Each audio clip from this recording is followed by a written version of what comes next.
That quiet sense of belonging to something vast is a whisper of truth. We are embarking on a journey into the mind-expanding world of non-duality, guided by ancient wisdom stories. These tales reveal a stunning secret that you are not just a small part of the universe, you are the universe itself. We often feel like a separate wave in a giant ocean, but that is the fundamental illusion. By the end of this video, that illusion will be shattered, leaving you with a liberating new sense of who you really are. We will uncover how a simple rope can be mistaken for a terrifying snake, and what it truly means when a wave discovers its own nature. What is the one story you feel might change everything for you? A single wave rises from the vast ocean, cresting with a unique shape and a sparkling white foam. It looks around and sees other waves, some larger, some smaller, and it begins to think of itself as a distinct individual. It gives itself a name and feels proud of its own beautiful form. But as it travels, it feels a deep and growing anxiety. It sees older waves ahead crashing upon the shore, disappearing into the sand.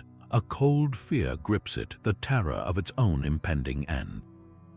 What will happen when it too reaches the shore? Will it simply cease to be? In its distress, it turns to an older, wiser wave beside it. Do not fear the end.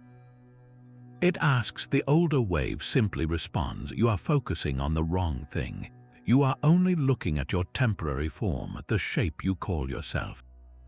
You are not looking at what you truly are. The young wave is confused. What am I, if not this form? The older wave replies, you are the water. You have always been the water. Your essence was never confined to this temporary shape. You were the ocean before you rose as a wave, and you will be the ocean after you subside. In that moment, a profound shift occurs for the young wave. It stops identifying solely with its crest and its spray. It looks deeper into its own substance and realizes it is made of the very same water as the vast, boundless ocean stretching to the horizon. Its fear vanishes, not because it will live forever as a wave, but because it understands it was never just a wave to begin with. Its true nature is the eternal, limitless ocean. The individual wave and the universal ocean were never two separate things. They are one and the same reality, merely appearing in different ways. This is the heart of the teaching. You are not a separate self navigating a vast external universe. You are the universe, temporarily experiencing itself through the unique and beautiful form you call you. The wave did not become the ocean. It simply realized it had always been the ocean all along. This profound shift from wave to ocean mirrors a timeless map of awakening known as the 10 Bulls of Zen. It begins with a person feeling a deep sense of loss, a nagging feeling that something essential is missing. He sets out to search for the bull, which represents his own true nature. The first stage is the search for the footprints. He studies teachings and follows paths, looking for any sign, any clue that will lead him home. He finds the footprints and then, eventually, he catches a glimpse of the bull itself. His heart leaps with recognition. The struggle to catch the bull is intense. It represents the effort to tame the wandering mind, to grasp this elusive truth he has glimpsed. With great perseverance, he finally catches the bull and puts a rope on it, but the work is not done. He must tame it, bringing it under gentle control until the bull and the herder can walk peacefully together. This is a stage of integration where the realization begins to settle into one's being. Then comes a pivotal moment. The herder rides the bull happily home, returning to the source. He is filled with a serene joy. The struggle is over, but the journey does not end in solitary bliss. In the seventh picture, the bull is transcended altogether. The herder is seen alone at home, relaxed and at ease. The bull, the symbol of the sought-after self, has vanished. Why? Because the seeker and the sought were one all along. There was never a separate self to find. He realizes he was never apart from what he sought. This leads to the eighth stage, where both bull and self are forgotten. The circle is empty. This is pure, non-dual awareness beyond all concepts and symbols. But then something miraculous happens. From this vast emptiness, the world blossoms forth again in the ninth picture. He returns to the source, to the riverbank, and sees the willow trees are green once more. The world is perceived as it truly is, not as a separate reality, but as the radiant expression of his own deepest nature. This brings us to the final and perhaps most important stage. The herder, now enlightened, returns to the marketplace with helping hands. He enters the town, a simple man among people with a blissful smile. He does not hide away in a cave. He engages fully with the world, helping others without any sense of superiority. He carries water and chops wood, seeing the sacred in the most ordinary tasks. This is the ultimate expression of non-duality. It is not an escape from the world of forms, but a profound and compassionate engagement with it. The entire journey reveals that you are never a separate person looking for your true self. You were the true self, momentarily imagining you were lost. The seeker, the searching, and the sought were all manifestations of the one inseparable reality. High in the branches of a single ancient tree, two birds perch side by side. One bird is constantly in motion, hopping from branch to branch, tasting the sweet and bitter fruits of the tree. It feels joy when a fruit is delicious and sorrow when another is sour. It becomes completely entangled in its experiences, believing its happiness and suffering are the whole of reality. This is the individual self, the ego, the part of us that feels separate and deeply involved in the drama of life. The other bird does not eat. It simply sits serene and unmoving, its luminous gaze taking in everything. It watches the first bird with quiet compassion, witnessing its frantic activity, its pleasures and its pains, without ever getting caught in the story. This is pure witnessing consciousness, your true nature, the silent awareness behind all your thoughts and feelings. For most of our lives, we are like the first bird, so consumed by the fruits we are tasting, our successes, our failures, our relationships, our losses, that we forget the other bird is even there. We believe we are only the one who is eating, the one who is constantly reacting. But a moment of profound shift can occur. Imagine the eating bird, exhausted from its feast, finally looks up. Its gaze meets the calm, radiant eyes of the watching bird. In that instant, something clicks. The busy bird realizes it has a companion that has been here all along, a presence that is utterly untouched by the chaos of its own life. It sees that while it was lost in the drama of the fruits, this other bird remained whole, complete, and perfectly at peace. This is the moment the ego recognizes its source. It is the startling realization that you are not just the stream of thoughts and emotions, but the vast space in which they all appear. You are not the content of your experience, you are the aware presence experiencing it. The final, most beautiful revelation is that these two birds are not ultimately separate. They are two aspects of the one true self. The individual soul and the universal witness are like two sides of the same coin, two expressions of the same fundamental reality. The tree itself is the entire field of existence, the manifest world, and both birds reside within it, inseparable from its being. When the eating bird truly understands this, its frantic consumption settles. It does not stop experiencing life, but it no longer clings to the fruits. It engages with the world, but from a place of grounded peace, knowing its deepest identity is that of the silent, watching presence, forever safe, forever free. This entire journey of awakening asks a fundamental question: who is the one riding in the chariot? Ancient wisdom offers a powerful analogy to help us find the answer. Picture a magnificent chariot racing across an open plain. The chariot itself is your physical body, a complex and beautifully crafted vehicle. It is solid and tangible, but on its own it goes nowhere. Harnessed to this chariot are 5 powerful horses representing your senses. Their eyes see the path, their ears hear the wind, and they pull the chariot relentlessly toward every sight, sound, and sensation.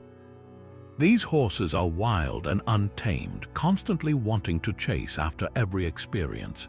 Holding the reins is the charioteer, your intellect.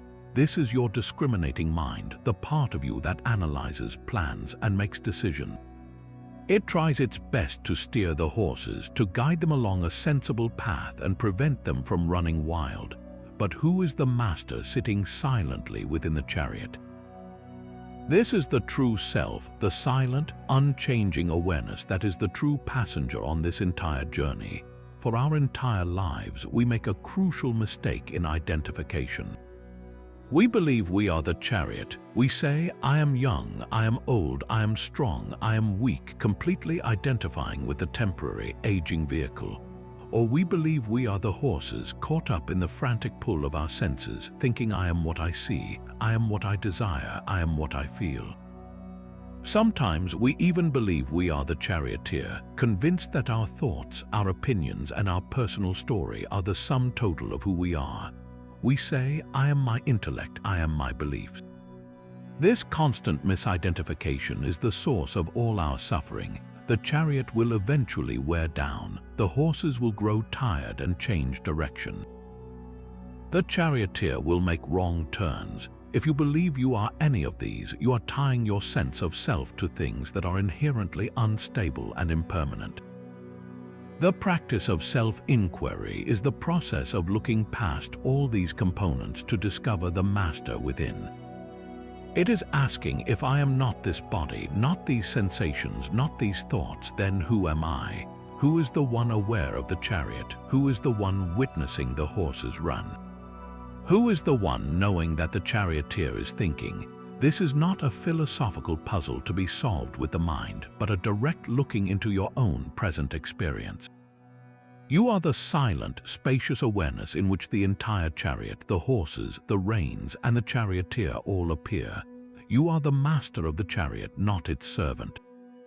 Realizing this does not mean you abandon the chariot. The master still uses the vehicle to travel through the world. The senses still experience beauty, the intellect still makes wise choices.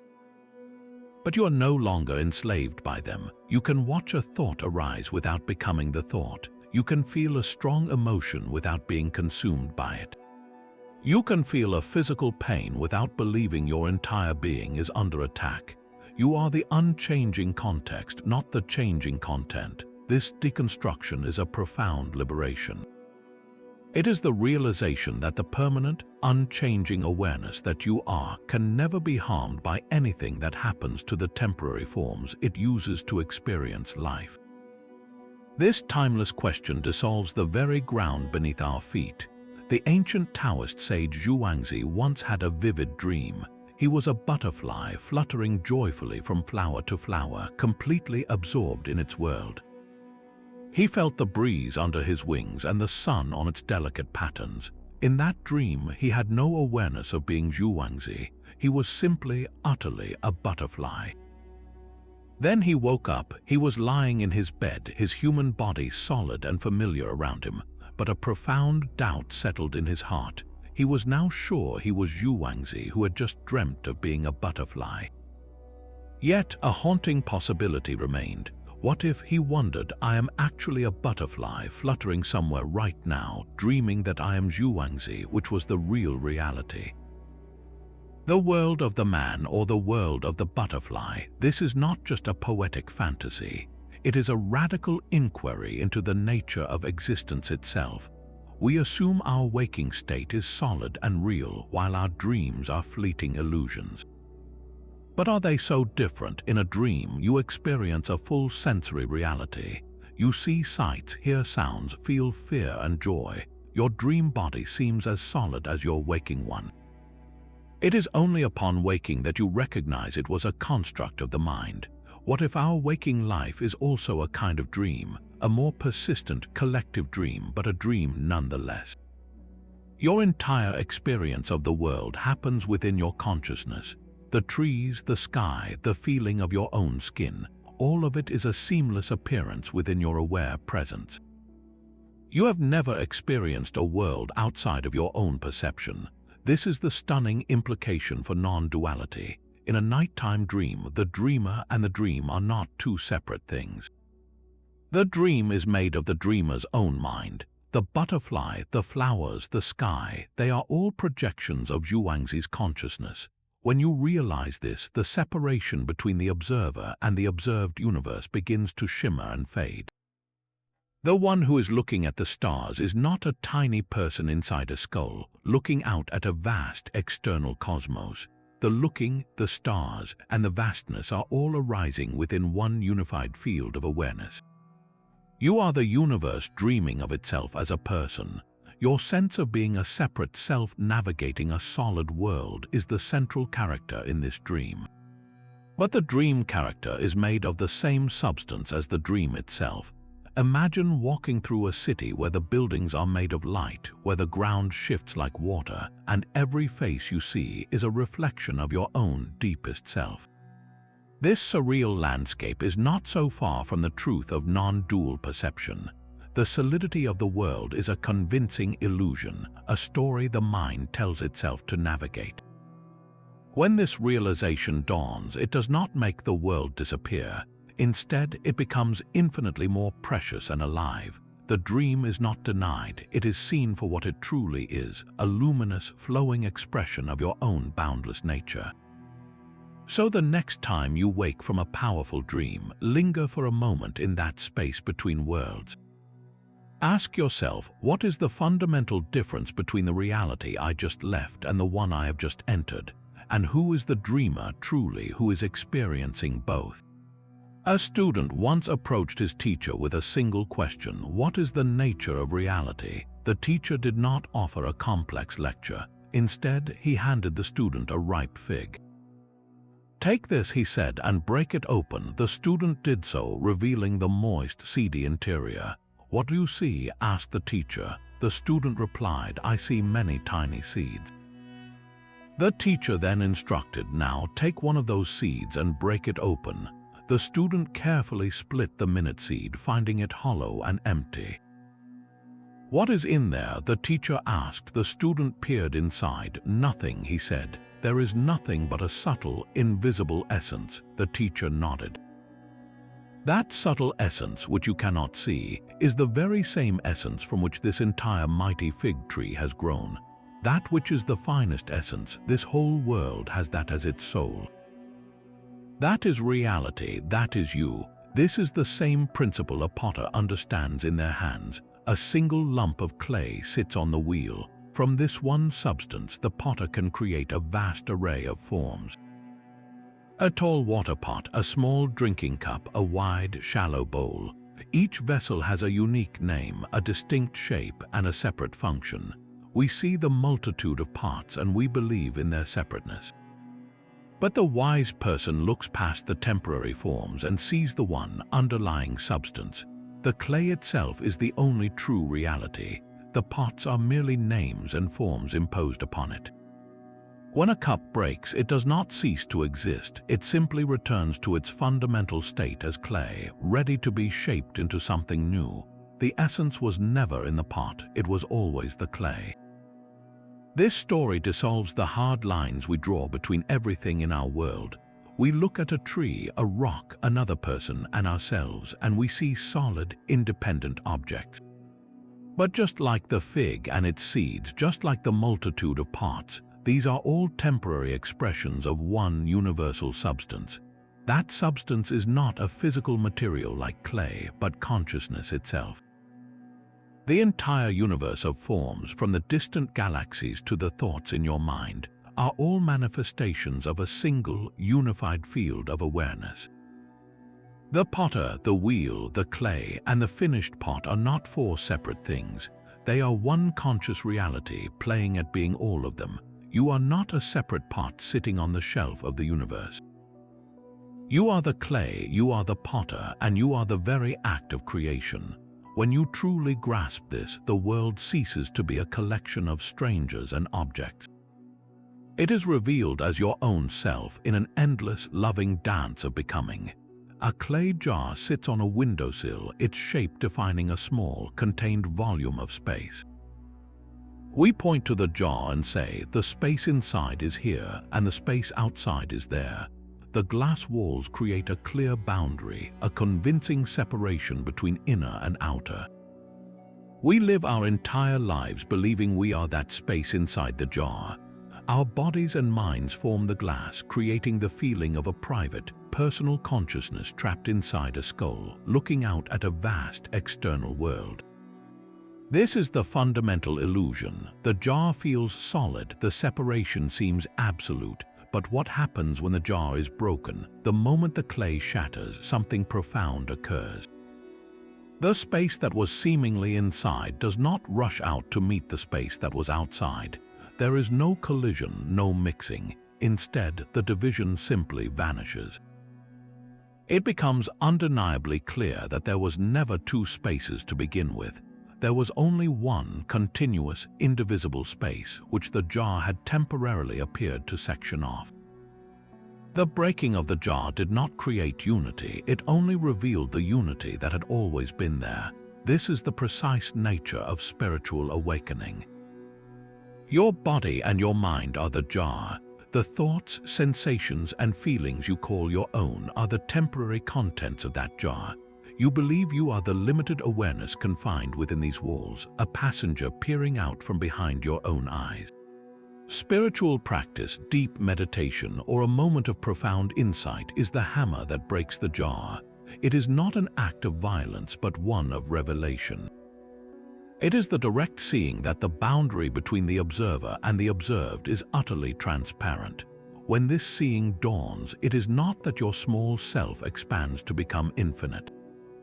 It is the realization that you are never the small self at all. You were the infinite space in which the entire drama of the personal self was playing out.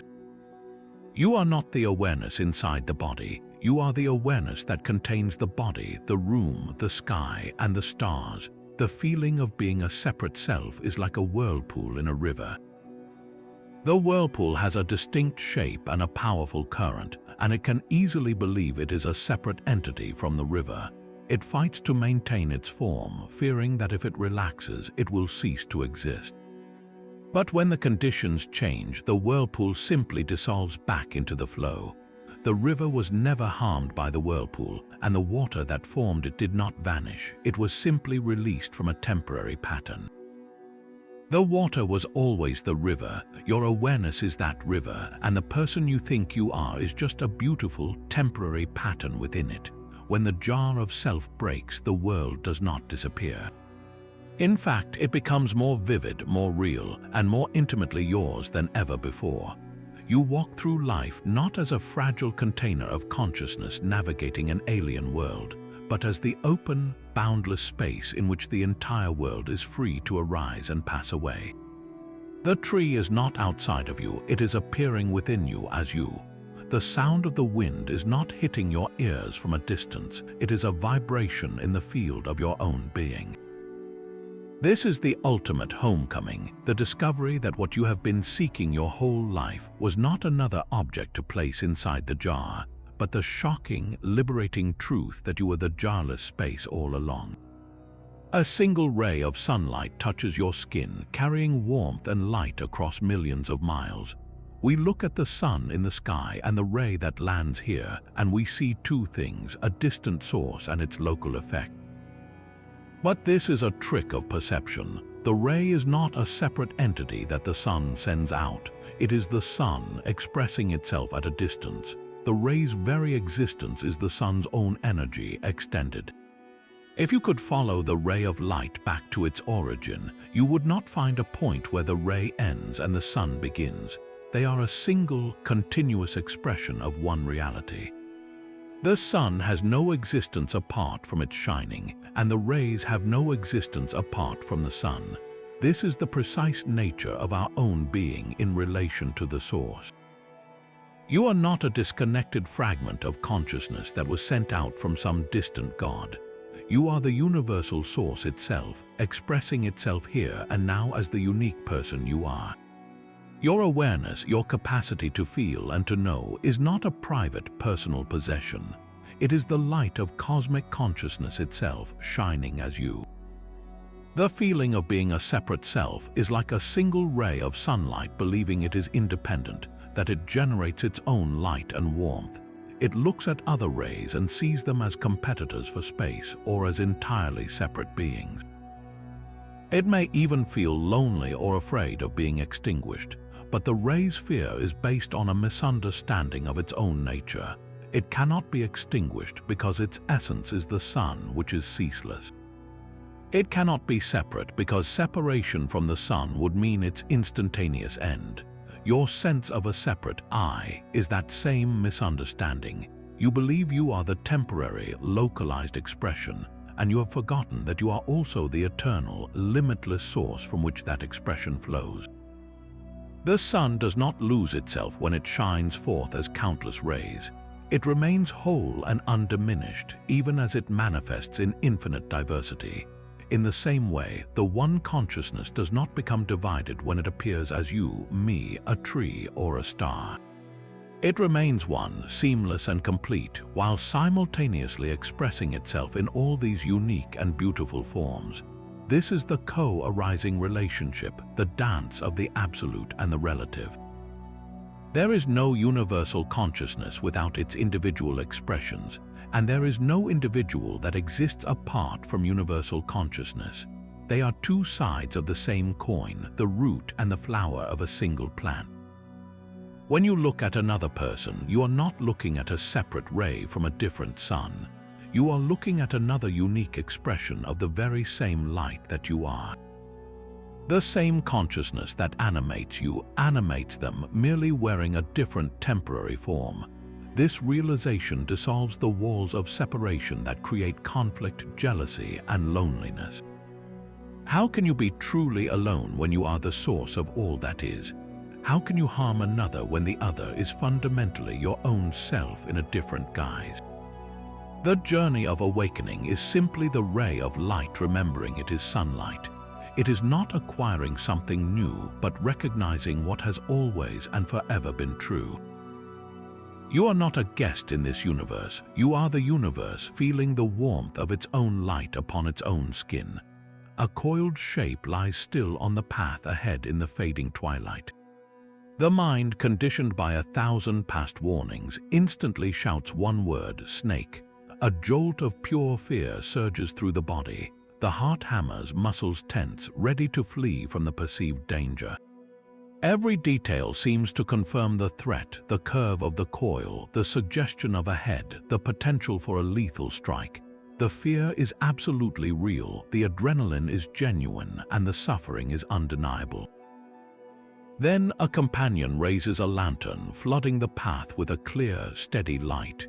In an instant, the terrifying snake vanishes. It was never there. What remains is a simple, harmless piece of coiled rope left behind by a passing traveler. The fear dissolves, replaced by a wave of relief and perhaps even a laugh at the trick the mind played. The snake was never real, but the fear it generated felt utterly consuming. This is the precise mechanism of our suffering. The non-dual reality, the seamless, unified field of consciousness, is the rope. It is what has always been here, whole and complete.